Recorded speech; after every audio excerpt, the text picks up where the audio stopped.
زاہد جنگوی صاحب, وسیم اختر, شمشاد مانگٹ, نیر وحید, ایک لمبی لسٹ ہے, نام میں لینا شروع کروں تو ختم نہیں ہوتے. محسن گرایا صاحب لاہور میں خبریں کے چیف رپورٹر تھے اور میں اسلام آباد میں چیف رپورٹر تھا, تو ہمارے ایک مسلسل رابطہ اس طرح بھی رہتا تھا. ان کی ٹیم میں لاہور میں بڑے نام تھے, جن میں چند شاید مجھے اب اس وقت جو یاد آ رہے ہیں, ان میں محسن ظہیر تھے, جواد فیضی جو یہاں کینیڈا میں رہ کے گئے ہیں, کینیڈا میں رہنے والے سارے لوگ جانتے ہیں, انہوں نے بھی ان کی ٹیم میں کام کیا ہے. افضال طالب تھے, مزمل سوروردی ان کی ٹیم میں تھے, کامران گرایا تھی ان کی ٹیم میں, اور اعجاز شیخ صاحب ان کی ٹیم میں شاید تھے, اور مجھے اب نام اور لاہور کے یاد نہیں آ رہے. علی احمد ڈھلوں تھے ان کی ٹیم میں, میاں غفار صاحب بھی آپ کے ساتھ ہی تھے, وہ پیرل کام کرتے تھے. پھر رانا عظیم نے بعد میں جوائن کیا تھا کہ آپ کے بعد میں انہوں نے بعد میں جوائن کیا.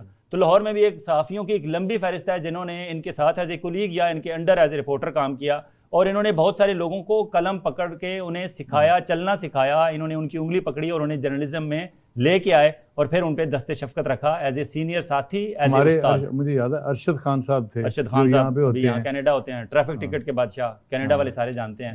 ارشد خان صاحب نے وہاں کام کیا ان کی ٹیم میں. تو بہت شکریہ جناب محسن گرایا صاحب.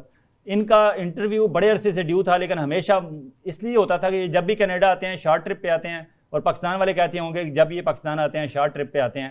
یہ ان سے ہی آج پوچھیں گے کہ آپ کا لانگ ٹرپ ہوتا کہاں ہے. بہت شکریہ جناب ہمارے اسٹوڈیو. بہت شکریہ فیاض ولانا صاحب, آپ نے جو میرا تعارف کرایا. میں ظاہر ہے کہ اتنی خوبیاں تو نہیں ہیں, لیکن آپ نے مجھے بہت ساری چیزیں یاد کروا دی ہیں. مجھے 90 سے لے کے, اور پھر جب ہم 92 میں اکٹھے تھے, اور آپ نے وہ بڑی اچھی بات کی. وہ ایک سنہرا دور تھا, ناٹ اونلی خبریں کا سنہرا دور تھا, وہ اردو جرنلزم کا سنہرا دور. جنگ نوائے وقت ہمارا ڈیلی بیسس پہ کمپٹیشن ہوتا تھا. دیکھیں فیاض بھائی, میں تو اللہ کا شکر ادا کرتا ہوں کہ اللہ تعالیٰ نے بہت مصروفیت دی ہے, اور بہت ہی میں آپ کو بتاؤں کہ مزہ آتا ہے. یہ 2-3 جگہ جو سب سے پہلے تو میں آپ کو بتاؤں کہ ہم شروع کر لیتے ہیں نا کہ آج کل ریسنٹلی کہ میں کینیڈا میں میرا آنا جانا, تو وہ آپ کی بات صحیح ہے. مجھے اکثر دوست یہی کہتے ہیں کہ یار آپ کا پتہ نہیں چلتا کہ اب کب لاہور آتے ہیں, اور وہ کہتے ہیں کہ فیس بک پہ تصویر سے پتہ چلتا ہے کہ آپ کینیڈا میں ہیں کہ لاہور میں ہیں. تو وہ مجھے سال میں کوئی 3-4 مرتبہ میں آتا ہوں, کیونکہ میری بیٹیاں ادھر واٹرلو یونیورسٹی میں پڑھتی ہیں. تو میں دیکھیں کہ میں بڑا شکر گزار ہوں اپنی وائف کا, اپنی بیگم صاحبہ کا. نہیں, all credit goes to her, کہ اتنا عرصہ انہوں نے, اور پھر اپنی بیٹیوں کو چاروں کو لے کے چلنا. پھر ان کی ہمت ہے کہ اس نئے ملک میں پڑھنے کے لیے آنا, اور پھر بڑا اچھا. اور پھر یہاں کا ہارش ویدر. لیکن میں آپ کو بتاؤں کہ میری بیٹیوں نے بھی بڑی محنت کی, بڑی ہمت کی, اور ایون واٹرلو یونیورسٹی میں وہ جو انہوں نے پاکستان اسٹوڈنٹس ایسوسیشن بنی ہوئی تھی, وہ اس کی کوئی ایک بیٹی میری صدر ہوتی تھی, دوسری سیکٹری ہوتی تھی. تو کسی نہ کسی حوالے سے انہوں نے 4 سال ایکٹیویٹی, بھی بلکہ چھوٹی بیٹی ہے, ہاں جی, وہ ہم نے بلند کیا ہوا ہے وہاں پہ. تو یہ ایک بڑا اچھا یونیک جو ہے نا ایکسپیرینس ہے. اور یہاں تو مجھے یقین جانے کہ جرنلزم لاہور سے آتا ہوں نا, تو ایسے لگتا ہے کہ جیسے میں لاہور ہی میں ہوں. آپ مل جاتے ہیں, اور اتنے دوست مل جاتے ہیں کہ میں وہ نام نہیں لوں گا کہ وہ کسی کا نام رہ گیا تو وہ کہیں گے کہ ہمارا ذکر. اور یقین جانے کہ ابھی بھی مجھے چند دن پہلے ایک اپنا لنچ میں ہم اکٹھے تھے, میں اور آپ, تو وہاں اتنے دوست ملے, تو ہر ایک کی یہ خواہش تھی کہ میں ان کے پاس ضرور, تو میرے بھی دل کی خواہش تھی کہ میں ان کے پاس حاضر ہوں. لیکن ظاہر ہے کہ میں نے 2-3 دنوں میں واپس چلے جانا, تو اس لیے میں نے معذرت کی. لیکن آپ کے ساتھ میرا پیار اور تعلق ظاہر ہے خبریں کی وجہ سے, اور 30 سال پرانا ہمارا رشتہ تعلق ہے, تو میں انکار نہ کر سکا. تو یہ دیکھیں کہ ایک تو یہ ہے کہ یہاں آ کے احساس ہوتا ہے کہ ہمارے ملک میں اس وقت بھی تعلیم کی کتنی کمی ہے. اور اگر ہم جو تعلیم کی نئی جہتیں ہیں, جس طرح کے انفارمیشن ٹیکنالوجی ہے, اس پہ جائیں, اگر عام تعلیم پہ جائیں, تو ہمیں وہاں سے پھر آہستہ آہستہ نکلنا ہوگا, ہمیں دوسرے ملکوں میں جانا ہوگا. کل ہی میں کہیں ابھی میں ریڈیو پہ بیٹھا تھا عارف آپا کے ساتھ, تو یہی میں ان کو بات بتا رہا تھا کہ انفارمیشن ٹیکنالوجی میں ہم شاید سال میں $1 ارب بھی نہیں کماتے ہوں گے پاکستان. انڈیا اس کے مقابلے میں کوئی 130 ملین ڈالر جو ہے نا, وہ جو ہے نا کما رہا ہے, جو ہمارے شاید جو ہے نا 1 سال کے اپنا بجٹ سے بھی زیادہ ہے. شاید ہمارے جتنے قرضے ہیں بالکل ان سے بھی زیادہ. تو یہ ہے کہ یہاں ہمارے آپ لوگوں نے بڑی سٹرگل کی ہے. مجھے بڑی خوشی ہوتی ہے کہ یہاں جو ہمارے جرنلسٹ ہیں, اور انہوں نے لوگوں کو ایک کمیونٹی کو اس سلسلے میں بڑا موٹیویٹ کیا ہے, بڑا ان کو انفارمیشن دی ہے کہ ہمیں کیا کرنا ہے کیا نہیں کرنا ہے. اچھا, یہاں کیونکہ ہم اور آپ جرنلسٹ ہیں اور ہمارا کام ہر چیز کو تنقیدی نظر سے اور ایک عمیق نظر سے دیکھنا ہوتا ہے, اچھے برے کی تمیز دیکھنی ہوتی ہے. تو یہ جو لوگ, کچھ لوگ ہوتے ہیں جنہیں اپنے دیسی میڈیا سے چڑ ہوتی ہے, کیونکہ آپ جرنلسٹ ہیں تو آپ سے میں کھل کے بات کر سکتا ہوں اور اپنے لوگوں سے بھی کو بھی واضح کر سکتا ہوں. یہ جو آپ بات کر رہے ہیں نا کہ آپ لوگوں نے سلسلہ چلایا ہوا ہے, یہ جو عمران خان یا باقی جو لوگ دعویٰ کرتے ہیں کہ اوورسیز پاکستانی پاکستان سے بہت کنیکٹڈ ہیں, بہت جڑے ہوئے ہیں, ان کا بڑا پیار ہے. ایک تو مٹی کا فرق ہوتا ہے, ہماری مٹی ایسی ہے پاکستانیوں کی, پھر ہمارے سبز حلالی پرچم میں کوئی ایسی اٹریکشن ہے, پھر ہمارا براٹ اپ پاکستان میں ایسا ہوا کہ ہم جو ہے وہ اپنے وطن سے, اپنی مٹی سے, اپنے فلیگ سے, اپنے لوگوں سے, اپنے کلچر سے, اپنی تہذیب سے, اپنی چیزوں سے محبت کرتے ہیں. ہمارے بچے جو یہاں پیدا ہوتے ہیں, یہاں بڑے ہوتے ہیں, جب کرکٹ کا میچ ہو رہا ہوتا ہے تو انہوں نے پاکستان کا فلیگ اٹھایا ہوا ہوتا ہے, وہ پاکستان کے نعرے لگاتے ہیں اور وہ بڑے اٹیچ پاکستان سے ہوتے ہیں. ایک تو وہ مٹی, خون, رسم و رواج, وہ چیزیں ہوتی ہیں. لیکن یہ جو میڈیا, ہم جو جگہ جگہ یہ چھوٹے چھوٹے ریڈیو اسٹیشنز یا ٹیلی ویژن چینلز بنا کے بیٹھے ہوئے ہیں, ہماری ویورشپ بے شک ہزاروں میں ہو یا لاکھوں میں ہو, it doesn't matter, at least ہم کام تو کر رہے ہیں نا. تو عمران خان اگر یہ کلیم کرتا ہے کہ میرے اتنے پر ہمارے اوورسیز پاکستانی اتنا پیسہ بھیجتے ہیں, یا مجھے اتنے ووٹ کی ایکسپیکٹیشنز ہیں اس کی, یا میاں نواز شریف صاحب یا بے نظیر بھٹو آتی تھیں, یا اب زرداری صاحب آتے ہیں, باہر بیرون ملک دوروں پہ جاتے ہیں اور انہیں وارم ویلکم جگہ جگہ ملتا ہے, تو اس میں کہیں نہ کہیں ہمارے اس جو دیسی میڈیا ہے اس کا بھی کردار آپ سمجھتے ہیں ہے؟ میں یہی تو کہہ رہا ہوں کہ دیسی میڈیا, دیکھیں بات پتہ کیا ہے, ہم نے دیسی نام کو جو ہے نا شاید ایتھنک میڈیا جو ہے نا, پاکستانی میڈیا کہہ رہے ہیں, وہ بڑا عجیب سا بنا لیا کہ جی پاکستانی ہے, یہاں آ کے بھی ہم نے پاکستانی اخبار پڑھنے ہیں, وہ پاکستانی ٹی وی پہ جانا ہے. دیکھیں یار, وہی بات ہے نا کہ ہمارا رشتہ تعلق تو اپنی مٹی سے جڑا ہوا ہے نا. بالکل. دیکھیں ہماری نسل اور ہماری جو اگلی نسل ہے, جو جن کو ہم پاکستان سے یہاں پڑھنے کے لیے بھیج رہے ہیں, ظاہر ان کا تو تعلق ہے, اور یہ تعلق ساری زندگی ختم نہیں ہو سکتا. اور یہاں کی جو جرنلزم ہے, یہاں کی جو کمیونٹی ہے, وہ مجھے بڑی جڑی ہوئی آپس میں لگتی ہے. اور ظاہر ہے کہ یہ ایک جرنلزم کا کردار ہے, آپ کا ٹیلی ویژن کا کردار ہے, ریڈیو کا کردار ہے, اور یہاں سے چاہے تھوڑے اردو اخبارات نکلتے ہیں, اور کوئی میں آپ کو بتاؤں پاکستان سے جو لوگ آتے ہیں نا, تو آپ لوگوں سے ملے بغیر ان کا کینیڈا کا دورہ مکمل نہیں ہوتا. وہ کہیں نہ کہیں جا کے ذکر ضرور کریں گے کہ یار ہم فیاض ولانا صاحب سے ملے, بٹی صاحب سے ملے, بدر منیر صاحب سے ملے. اسی طرح جو ہے نا یہ کام چلتا ہے, اور آپ لوگ بڑی اویئر کرتے ہیں. اور مجھے ایک بات بڑی پسند آئی کہ ایک دن آپ نے بڑی اچھی بات کی, انہوں نے کہا کہ یار ہم تنقید بہت کرتے ہیں. آپ کونسل جنرل صاحب بیٹھے تھے, ہمارے پریس کونسلر بیٹھے تھے, تو آپ نے بڑے کھلے لفظوں میں ان پہ تنقید کر رہے تھے. لیکن ایک بات آپ کی مجھے بڑی پسند آئی کہ ہم یہ تنقید ان کے سامنے کرتے ہیں اور آپس میں بیٹھ کے کرتے ہیں, لیکن جب ان کے پیچھے ہم بات کرتے ہیں تو ہم پاکستان کا نام, ہم پاکستانی کونسل جنرل کا نام, ہم پاکستانی کونسلیٹ کا نام, اس کو بڑے فخر سے اور ان کی باتیں جو ہے نا سناتے ہیں. تو میں سمجھتا ہوں کہ یہ بڑی ایک آپ لوگوں میں وطن سے محبت ہی ہے نا. ادروائز کون اس طرح جو ہے نا وہ کہتا ہے کہ ٹھیک ہے یار ہم نے تو اپنا کام چلانا ہے, اور جو ہم نے سمجھ لی ہے جرنلزم کا کام کہ ہم نے ہر کام میں تنقید ہی کرنی ہے, تو یہ بات نہیں. حالانکہ جرنلزم ایک اچھے جو کام ہیں ان کو سامنے لانا بھی جرنلزم. اچھا, آپ شروع میں جب بات کر رہے تھے نا کہ خبریں اخبار اور وہ جرأت مندی سے, اور وہ پیچھے ضیاء شاہد اور خوشنود علی خان صاحب ہوتے تھے, میرے خیال میں مجھ سے جو لوگ پوچھتے ہیں کہ جی آپ نے جرنلزم میں کیا کھویا کیا پایا, تو میں باقی جہاں کھویا پایا کا جہاں ذکر کرتا ہوں اس میں ایک چیز میں انہیں بتاتا ہوں کہ جرنلزم میں اگر آپ کو استاد اچھے مل جائیں, آپ کے سینئر اچھے مل جائیں. ہمارے پہلے چیف رپورٹر تھے آفتاب احمد خان مرحوم, اللہ انہیں جنت نصیب کرے, وہ ہمیں اتنا آفس میں ڈانٹتے تھے تمام رپورٹرز کو, اور وہ کہتے تھے کہ میں آپ سے یہ ڈانٹ نہیں رہا, میں یہ میرا پیار ہے, اور میں آپ کو ٹھیک رکھنا چاہتا ہوں, کیونکہ آپ نے باہر مارکیٹ میں جب جانا ہے تو آپ نے بہت سارے اپس اینڈ ڈاؤنس کو آپ نے فیس کرنا ہے. سب سے پہلا کام انہوں نے یہ کیا کہ انہوں نے ہمارے اندر یہ مروبیت ختم کر دی. انہوں نے کہا آپ نے مروب نہیں ہونا کسی سے, اور یہی بات ضیاء شاہد اور خوشنود علی خان صاحب کی بھی تھی. وہ کہتے تھے کہ آپ نے کسی کی بڑی گاڑی سے, بڑے گھر سے, یا اس کے بڑے اس لو لشکر سے, یا اس کے آگے 4-6 گارڈ ہیں تو آپ اسے مروب ہو جائیں, نو وے. تو سب سے پہلا کام تو جرنلزم سے یہ ہوا کہ ہم نے مروب ہونا چھوڑ دیا.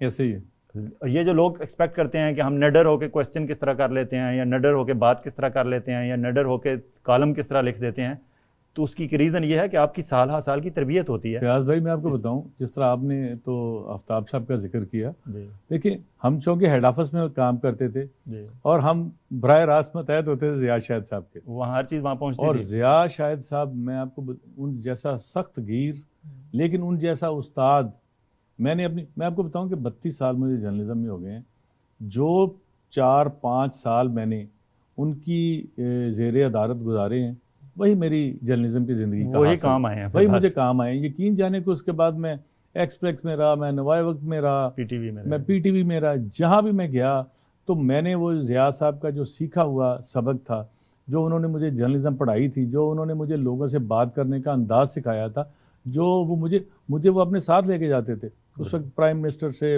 سیاسی جماعتوں کے سربراہوں سے انٹرویو وہ مجھے ساتھ بٹھاتے تھے, اور مجھے بڑا فخر ہوتا تھا اور لوگ بڑا نام دیتے کہ یار ضیاء شاہد صاحب کے ساتھ ہم لوگ کام کرتے ہیں.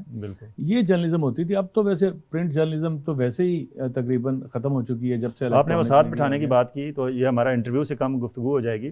ایک دفعہ مجھے یاد ہے کہ بے نظیر بھٹو جب پرائم منسٹر تھیں تو وہ یہاں دورے پہ کہیں امریکہ کے کہیں آ رہی تھیں, تو ایئرپورٹ سے آصف زرداری کی ان دنوں کوئی گڑبڑ چل رہی تھی, کوئی ان پہ الزامات تھے مسٹر 10% کے حوالے سے. اسلام آباد ایئرپورٹ پہ پہنچ گئے تو وہاں جا کے بے نظیر بھٹو نے زرداری کو کہا کہ تم نے نہیں جانا میرے ساتھ دورے پہ. اب بے نظیر بھٹو زرداری کو یہ بات کنوے کون کرے, اور یہ بھی ایکسپیکٹ کر رہی تھی کہ بی بی کے آگے سے غصے میں آ جائے گا کہ ایئرپورٹ پہ پہنچ کے آپ کیا رہے ہو, مجھے بتا رہے ہو کہ میں نے نہیں جانا. حامد ناصر چٹھا کی یہ ڈیوٹی لگائی گئی. حامد ناصر چٹھا ان کے ساتھ منسٹر فار پلاننگ, جی وہ تو ڈپٹی پرائم منسٹر تھے. حامد ناصر چٹھا نے زرداری صاحب کو وی آئی پی لاؤنج اسلام آباد ایئرپورٹ پہ بتایا کہ آپ نہیں جا رہے. اس نے کہا کیوں؟ اس نے کہا بی بی نے کہا ہے کوئی امپارٹنٹ کام ہے, آپ کو بتائیں گے کیا کام ہے, آپ یہ نہیں جا رہے. زرداری صاحب وہاں سے واپس مڑے, اسلام آباد پرائم منسٹر ہاؤس پہنچ گئے. مجھے اطلاع مل گئی, میں پیپلز پارٹی کو بھی کور کرتا تھا اور چیف رپورٹر بھی تھا, مجھے اطلاع مل گئی. میں نے زرداری صاحب کو اپروچ کیا, میں نے کہا جی انٹرویو کرنا ہے. ضیاء صاحب کو بتایا کہ یہ ہوا ہے. ضیاء صاحب نے کہا تو تم کیا سمجھتے ہو کہ وہ انٹرویو دے دے گا؟ اس وقت زرداری صاحب اتنے غصے میں, اگر بی بی نے ایئرپورٹ سے اسے واپس بھیجا تو وہ غصے میں ہوں گے, اور کمپلینٹس وہی تھیں مسٹر 10% والی, اور اس طرح کی کمپلینٹس تھیں, اور بی بی نے کہا کہ تم نے نہیں جانا, تم جاؤ گے باہر کا انٹرنیشنل میڈیا مجھ سے کویشچن کرے گا, تم ساتھ ہو گے مسٹر 10%, اور کرپشن کے جو الزامات تھے, تو میں کس طرح فیس کروں گی؟ نہیں, تو وہ غصے میں ہوں گے تو نہیں دیں گے. میں نے کہا سر غصے میں ہیں تو ابھی تو دیں گے. میں نے کہا اچھا. بات کی تو زرداری صاحب مان گئے. ہم پرائم منسٹر ہاؤس پہنچ گئے, میں تھے, ضیاء صاحب, خوشنود علی خان صاحب اور عامر الیاس, ہم چاروں وہاں پہنچ گئے. انٹرویو میں سلام دعا یہ وہ, ہماری ان دنوں کو ناراضگی بھی چل رہی تھی خبریں اخبار کی پیپلز پارٹی سے, اور وہ تو خبریں کی ہر ایک کے ساتھ چلتی رہتی تھی کیونکہ بائٹ ہی اتنی. تو ابتدائی گفتگو کے دوران ضیاء صاحب نے, خوشنود صاحب نے جو بھی باتیں کرنی تھیں, اس کے بعد جب انٹرویو سٹارٹ ہوتا تھا تو ضیاء صاحب کا ایک سٹائل تھا, وہ ہمیشہ اپنے رپورٹر کو کہتے تھے کہ ہاں جی, تو انہوں نے کر کے انہوں نے کہا جی مولانا صاحب شروع کریں آپ. تو میں نے انٹرویو سٹارٹ اس طرح کیا, میں نے کہا جناب زرداری صاحب اب مائنڈ نہ کیجیے گا, سوال ذرا سخت ہوں گے میرے, تو اب مائنڈ نہ کیجیے گا. زرداری صاحب ہنسے کہیں کے, تو کہتے ہیں ضیاء صاحب آپ کو پتہ ہے یہ اس کا سٹائل ہے, یہ بندے کو پہلے ہی کہہ دیتا ہے کہ میرے سوال ذرا سخت ہوں گے, اب مائنڈ نہ کیجیے گا. کہتے ہیں اب کون بندہ ہوگا جو کہے گا نہیں میں مائنڈ کروں گا. کہتے ہیں یہ پہلے بندے سے گارنٹی لے لیتا ہے کہ تم نے مائنڈ نہیں کرنا, اس کے بعد یہ پھر بندے کی ایسی پھیر دیتا ہے. ضیاء صاحب آپ لاہور ہوتے ہیں, آپ کو شاید نہیں پتا ہو, میں آپ کو بتا دیتا ہوں یہ فیاض کا سٹائل. تو ہم نے وہ سیکھا تھا, اور وہ اس لیے کہ وہ اب سٹارٹ ہی ہم سے کرواتے تھے کہ ہاں بھائی. اور میں آپ کو بتاؤں کہ ایک دفعہ میں, خوشنود علی خان صاحب, ضیاء صاحب, ہم تینوں, تو یہ تھا کہ کل اس وقت جنیجو لیگ ہوتی تھی اور پیپلز پارٹی, اسی دور کے جس کا آپ نے چل ذکر رہی کیا. تھی. تو شروع میں یہ ہوا کہ چونکہ اتحاد تھا تو 18 سیٹیں میاں منظور وٹو صاحب انہوں نے حاصل کی. تو یہ تھا کہ کل یا پرسوں انہوں نے اوتھ لینا ہے. تو مجھے ضیاء صاحب نے کہا کہ یار وٹو صاحب کے گھر چلنا ہے. میں نے چیک کیا, وٹو صاحب کو فون کیا, ان کے بیٹے نے کہا گھر پہ ہی ہیں, تو کہتے ہیں کہ آ جائیں آپ.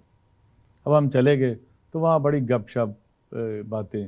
تو ان دنوں ایک جسٹس ٹیوانا ہوتے تھے, وہ بڑے فیصلے دیتے تھے مختلف, انہوں نے وٹو صاحب کے بارے میں بھی اور بھی.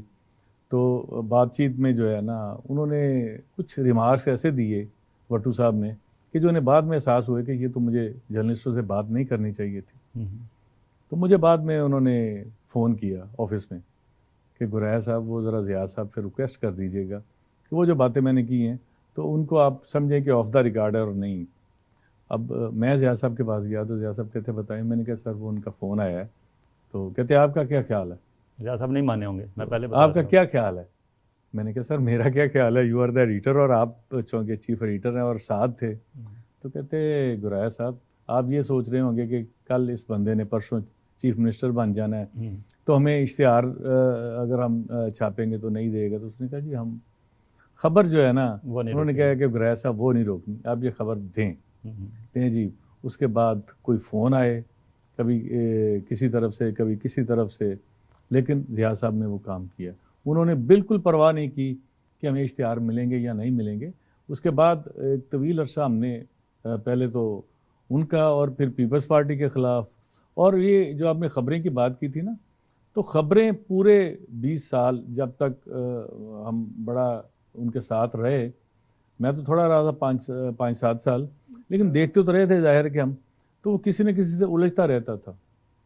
اور ایک بڑا سلوگن مشہور تھا کہ جہاں ظلم وہاں خبریں, تو واقعی لوگ اس وقت خبریں کو بڑی اہمیت دیتے تھے. لوگ لٹرلی ہمارے پاس لوگوں کے مسئلے ہوتے تھے زخمی حالت میں, لوگ تھانے جانے کے بجائے ہمارے پاس آتے تھے, تو ہم انہیں کہتے تھے کہ خدا کے بندو یہ آپ کے بندے زخمی ہیں, کہیں آپ کا مسئلہ ہوا ہے تو آپ ہاسپٹل لے کے جائیں, تھانے جائیں. وہ کہتے تھے نہیں, اور ہماری ادھر کسی نے سننے نہیں ہے, ہم آپ کے پاس آئے ہیں, آپ ہمارے ساتھ چلیں. تو پھر کہ پنجاب کی سیاست میں نا 2 خاندانی ایک ہی رشتہ داری تھی ان کے کاموں کی, کہ ایک بھائی پھرو کے, اب وہ پھول نگر کہلاتا ہے, انہی کے نام پہ رانا پھول صاحب, تو ادھر رانا شمشاد صاحب کے جو والد صاحب تھے, تو یہ ان کے خلاف لوگ بہت تھے کہ یہ کاموں کی سے ادھر ادھر سے خبریں دی کہ بڑے ظلم ہوتے ہیں.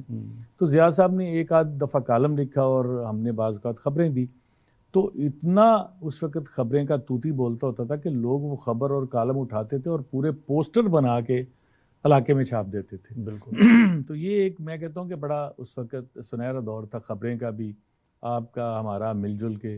تو یہ بڑی اچھی, آج آپ نے باقی تو باتیں سارے انٹرویوز میں کرتے رہتے ہیں, لیکن یہ ایک نہیں پتہ نہیں کتنے واقعات ہیں ایسے کہ خبریں آئیں. وہ آپ کو یاد ہوگا کہ جب آپ نے اسلام آباد میں ایک جو آزاد کشمیر کے منسٹر تھے, او مائی گاڈ, مرحوم شاہد حمید کا قصہ ہم نے چھاپا تھا. اسلام آباد انٹرنیشنل اسکول کے جو قصہ تھا, اسکول کے قصے چھاپے تھے. ابھی آپ خبریں روکنے کی بات کرتے ہیں, بے نظیر بھٹو پرائم منسٹر سے اتری سیٹ سے, تو ہفتے 10 دن بعد ہم نے ان کا انٹرویو کیا, پینل انٹرویو کیا. میں, عامر الیاس رانا, ناصر اسلم راجہ, آصف شبیر, ہم چاروں تھے. بے نظیر بھٹو کا ہم نے انٹرویو کیا, تو میں ایز اے بیٹ رپورٹر 3 سال بے نظیر کو کور کرتا رہا تھا, تو میری اس کے ساتھ ذرا زیادہ وہ تھا. تو محترمہ سے انٹرویو کے دوران جنرل جو کوسچن ہونے تھے, تو جب میں نے سمجھا کہ محترمہ کمفرٹیبل زون میں آ گئی ہیں, تو میں نے ان سے کہا کہ جی لغاری صاحب کہتے ہیں کہ آپ نے انہیں, ایئر چیف مارشل اس وقت تھے عباس خٹک, کہ ان کے خلاف کمپلینٹس آپ کے پاس آئی تھیں. اب سٹنگ ایئر چیف تھا وہ عباس خٹک, ایئر مارشل عباس خٹک سٹنگ ایئر چیف تھا, اس کے بارے میں آپ کے پاس کمپلینٹس آئی تھیں, تو آپ نے ایکشن نہیں لینے دیا تھا. یہ میں نے محترمہ سے پوچھا. محترمہ کو پتا تھا, یہ بیٹ رپورٹر ہے, جو روز ساتھ ہوتا تھا پرائم منسٹر ہاؤس میں بھی, سیکریٹریٹ میں بھی, اس کو سارا کچھ بات پتہ ہے. محترمہ کو ایک دم غصہ آ گیا کہ یہ کہاں سے اس نے کون سی بات نکال لی ہے. محترمہ نے کہا کہ جھوٹ بولتا ہے لغاری. غصے میں کہا جھوٹ بولتا ہے, وہ ایسا نہیں ہوتا, میں بتاتی ہوں آپ کو. میں نے کہا تھا وہ سپریم کمانڈر ہے, پریزیڈنٹ آف پاکستان, اس نے ایکشن لینا تھا, میں نے اسے کہا تھا, اس نے ایکشن نہیں لیا. مجھے کہتا ہے, میں بات آئی گئی ہوگی, انٹرویو چلا گیا. اب انٹرویو کر کے ہم آ گئے جب, تو بعد میں بی بی کو خیال آیا یا ان کے سٹاف کو کہ یہ ہم نے کر دیا ہے. ایک سٹنگ پریزیڈنٹ ہے فاروق لغاری, اور سٹنگ ایئر چیف مارشل ہے عباس خٹک, اس کے بارے میں بی بی نے یہ بات کر دی ہے. اگر رپورٹر نے بات پوچھی تھی تو بی بی ادھر ادھر کر دیتی, ڈک کر دیتی, اسے اوائڈ کر دیتی. بی بی نے آگے سے غصے میں کہہ دیا کہ وہ جھوٹ بولتا ہے, اور میرے پاس کمپلینٹ آئی تھی اور میں نے کہا تھا, اس نے ایکشن نہیں لیا. وہ کیسے کہتا ہے کہ میں نے ایکشن نہیں لیا؟ کمپلینٹ میرے پاس آئی تھی اور میں نے اسے کہا تھا. وہ سپریم کمانڈر ہے آرمی کا. اب ناہید خان نے کالوں پہ کالیں کرنا شروع کر دیں. اب یہاں ہم تو اسلام آباد میں کال نہیں اٹینڈ کر رہے تھے ناہید خان کی, ناہید خان نے ضیاء شاہد صاحب کو کال کر دی. ضیاء صاحب نے فون اٹھا لیا, تو ضیاء صاحب کو ناہید خان نے کہا جی کہ وہ اس طرح وہ آپ کی ٹیم آئی تھی, وہ بی بی کا انٹرویو کر کے گئے ہیں. اس وقت ٹی وی تو ہوتے نہیں تھے, اخبارات ہی تھے. تو یہ بات جو ہے نا, باقی سارا انٹرویو ٹھیک آپ چلا دیں, یہ بات بی بی کہہ رہی ہیں کاٹ دیں. ضیاء صاحب نے جو جواب دیا, کیونکہ مجھے ان کے ضیاء صاحب کے ساتھ اپنے دوست تھے, انہوں نے بتایا, انہوں نے کہا ضیاء صاحب نے کہا کہ آپ نے مجھے کیوں فون کیا ہے, آپ نے اسلام آباد جنہوں نے انٹرویو کیا آپ ان سے کیوں نہیں بات کی. انہوں نے کہا جی وہ ہم فیاض ولانا کو کال کر رہے ہیں, وہ نہیں اٹھا رہا فون. ضیاء صاحب نے کہا فیاض ولانا وہ انتہائی پاگل ہے, وہ میری بات بھی نہیں سنتا, پتہ نہیں اسے کیا ہو گیا ہے, وہ ایسا ہے ویسا ہے, مجھے 2-4 برا بھلا انہوں نے کہا وہ کسی کی بات نہیں سنتا, میں اسے نکال دوں گا, میں یہ کر دوں گا, وہ کر دوں گا. آپ جو ہے اسے کہیں نہیں روکتا, پھر مجھے بتائیں یہ وہ کر کے زیاد صاحب نے فون بند کر دیا. تو مجھے فون کیا, انہوں نے کہا شاباش بیٹا تم نے صحیح کیا, جو کیا کچھ نہیں چھپے گا, کچھ نہیں رکے گا, سب کچھ چھپے گا. جو بی بی نے کہا ایک ایک لفظ چھپے گا, تمہارے پاس ٹیپ ہے؟ میں نے کہا سر ہے. انہوں نے کہا بس ٹیپ سنبھال لینا, جب ضرورت پڑی تو یہ ٹیپ دے دینا, ادروائز مجھے آپ پہ ساری ٹیم پورا ٹرسٹ ہے, اب جو ہے سب کچھ چھپے گا, کچھ بھی نہیں. ایک دفعہ نا میں آپ کو بتاؤں, بعض جگہ بعض دفعہ ایسا ہوتا تھا کہ ہم, کیونکہ آپ بھی بیٹ رپورٹر تھے بہت, تو بیٹ رپورٹر کو خیال بھی کرنا پڑتا تھا اپنے سورس کا, اپنے خبریں لینی ہے, کل کو آنا جانا ہے. تو ایک میاں منظور مول ہوتے تھے, ڈپٹی اسپیکر تھے پنجاب اسمبلی, تو اب تو فوت ہو گئے ہیں, اللہ تعالیٰ ان کو جنت میں جگہ دے. تو میں ان کا جس دن انٹرویو کر کے آیا تو میں روز وہ کلرڈ پیج جو ہے نا ہم چھاپتے تھے ہر دوسرے چوتھے دن, جو ہے نا ضیاء صاحب نے مجھے کہا, تو ضیاء صاحب نے پڑھا سارا. تو ضیاء صاحب نے مجھے بلایا, کہتے یار اس میں تو کوئی آج کوئی کاٹدار سوال ہی نہیں ہے تمہارا, تو آپ نے سارا PR انٹرویو کر دیا. میں ایسا, میں نے کہا سر اس نے بات ہی نہیں کی, میں نے کی. کہتے اچھا میں اب کرتا ہوں اس کے ساتھ کچھ ٹھیک. تو اس کے بعد نا اگلے دن جب میں چلا گیا رات کو, میں نے کہا کیا اپنی طرف سے کہاں ڈالیں گے یا کوئی چیز ایسی, تو انہوں نے وہ کچھ نہیں کیا. لیکن انہوں نے اس کی جو انٹرویو میں جو ہے نا مین اچھی پٹیاں شٹیاں نکال کے نا, تو کہا کہ پہلے تحریک استقلال, پھر پیپلز پارٹی, پھر نون لیگ, اور پھر پیپلز پارٹی, اور اب جنیجو لیگ کے ڈپٹی اسپیکر. اتنا اس کا ایک فکرے میں انہوں نے اس کو ایکسپوز کر دیا اچھا خاصا بولڈ کر کے کہ اس کا جو پتہ ہے. تو یہ بڑی ٹیکنیک ہوتی تھی ان کے پاس, یہ ہم نے ان سے بڑا سیکھا ہے. بہرحال اچھا ابھی آپ بات کر جرنلزم کی باتیں ہیں, ہماری باتیں ختم نہیں ہوں گی اور لوگ شاید بور ہو رہے ہوں. ابھی آپ بات کر رہے تھے ایجوکیشن کی. جی, ہمارے ہاں آپ نہیں سمجھتے کہ پاکستان میں ایجوکیشن کے ساتھ ساتھ تربیت کی بھی ضرورت ہے؟ ہمارے ہاں یونیورسٹیاں دیکھیں, نمبر آف گریجویٹس دیکھیں, پڑھے لکھے بے روزگاروں کی تعداد دیکھیں, دن بدن بڑھ رہی ہے. لیکن ایز اے نیشن ہمارے ہاں کیا آنیسٹی کا وہی لیول ہے جو آپ یہاں کینیڈا میں یا باہر انٹرنیشنل نہیں فیاض بھائی. آنیسٹی کا, جھوٹ بولنے کا, سچ بولنے کا, جھوٹ اوائڈ کرنے کا, سچ بولنے کا, لائن میں کھڑے ہونے کا, اور اگر کسی کے کوئی 4 پیسے گر گئے ہیں تو اسے اٹھا کے پکڑا کے دینے کا, یہ بھائی آپ کے پیسے گر گئے ہیں. یہ جو تربیت والا معاملہ ہے اس میں کہیں ہم پیچھے نہیں رہ گئے؟ یونیورسٹی ہم تعلیم میں بھی اور تربیت میں بھی دونوں میں پیچھے ہیں. میں آپ کو بتاؤں کہ میں یہ اکثر کہتا ہوں, اور میرا بڑا اس پہ جو ہے نا بندے کا دل جلتا ہے, یقیناً آپ بھی دکھی ہوتے ہیں اس بات سے, کہ ابھی تک ہم کلیم کرتے ہیں کہ ہم 55% ہمارا ریٹ آف لٹریسی ہے, لیکن اوریجنلی وہ بھی نہیں ہے. بالکل. دیکھیں ہوا کیا ہمارے ساتھ, ہمارے ملک کے سیاستدان نے بڑا ظلم کیے. جو پرانے جاگیردار سیاستدان تھے وہ اپنے علاقوں میں اسکول بننے نہیں دیتے تھے. لوگوں کو جب ہم بتاتے ہیں یہ تو وہ بڑے حیران ہوتے ہیں کہ نہیں آپ یہ ایسی بات نہیں ہے. میں نے کہا پاکستان میں وہ ایسا ہی کرتے تھے. دیکھیں ہر مسئلے کا حل پاکستان میں جو سمجھتا ہوں نا, وہ سب سے پہلے یہ کہ تعلیم کو عام کیا جائے. اس وقت کوئی 3-4 کروڑ بچہ جو ہے اس وقت جو ہمارا نیا, وہ اسکول جا ہی نہیں رہا. تو جس ملک میں اتنی بڑی تعداد, ہم 22 کروڑ لوگ ہیں, تو اس میں 3-4 کروڑ اگر اسکول ہی نہیں جا رہے, اور وہ ایک ان پڑھوں کی طرح کیا زندگی گزاریں گے؟ کل کو وہ کرائم کریں گے اور ویلے پھریں گے. اور تو میں سمجھتا ہوں کہ تعلیم کی بھی کمی ہے اور تربیت کی بھی کمی ہے. تربیت تو دیکھیں اخلاقیات تو ہم نے اپنے گھروں سے سکھانے ہیں, لیکن جن گھروں میں تعلیم ہی نہیں جائے گی وہ کیا اخلاقیات سکھائیں گے, کیا تعلیم؟ وہی بچے بڑے ہو کے ماں اور باپ بن رہے ہیں. اور میں آپ کو بتاؤں حالت یہ ہے کہ میرے ایک دوست ہیں بٹ صاحب, ظفر بٹ صاحب. تو ظفر بٹ صاحب یہاں ہوتے ہیں کینیڈا میں, وہ سائی وال سے ہیں. اچھا. تو وہ آئی ٹی کا کام کرتے ہیں, اور بڑے MSc IT انہوں نے کی, پھر امریکہ رہے ہو آج. وہ مجھے کل ہی یہ بتا رہے تھے کہ پاکستان میں اب بھی IT کے بارے میں کسی کو اویئرنیس ہی نہیں ہے, اور کسی کو فکر ہی نہیں ہے کہ ہمارا جو ہمسایہ جو ہے وہ کتنا اس پہ زور دے رہا ہے اور ہم کیا زور دے رہے ہیں. ہمارا بالکل اس پہ کوئی کنسرن ہی نہیں ہے. وہ مجھے بتا رہے تھے کہ میں نے سلیبس یہاں سے بنا کے وہاں کے جو منسٹر تھے IT کے اور جو سیکٹری تھے IT تھے, ان کو دیا کہ یہ صرف ایک بچہ, بجائے اس کے کہ ہم اس کو MA اردو کرا رہے ہیں, ہم اس کو MA پنجابی کرا رہے ہیں, ہم اس کو جو بھی کروا رہے ہیں ماسٹر, اس کا کوئی فائدہ نہیں. اس کو یہ چھوٹا سا 4-6 مہینے کا اس کو پڑھا دیں، اس کے بعد وہ آپ کو لاہور میں بیٹھا، پاکستان میں بیٹھا، ساہیوال میں بیٹھا اتنا زر مبادلہ کما کے دے سکتا ہے کہ پاکستان کے سارے قرضے دور ہو سکتے ہیں. اور یہ بات ٹھیک ہے، میں نے بھی غور کیا، لیکن ہمارے ملک میں بات تو وہی ہے نا کہ ہمارے سیاستدان اور ہماری بیوروکریسی جو ہے نا اس کو اس چیز کا احساس ہی نہیں ہے. وہاں تو ڈنگ ٹپاؤ کام چل رہا ہے.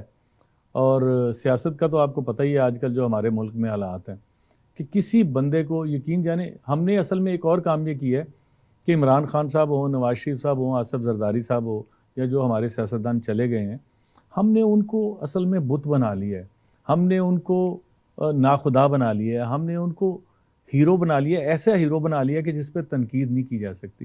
دیکھیں جب ہم ان کو فرشتہ ڈکلیئر کر دیں گے تو نہ خود ان پہ بات کریں گے، نہ جو بات کرے گا نہ وہ ہمیں اچھا لگے گا. دیکھیں وہ بھی انسان ہے.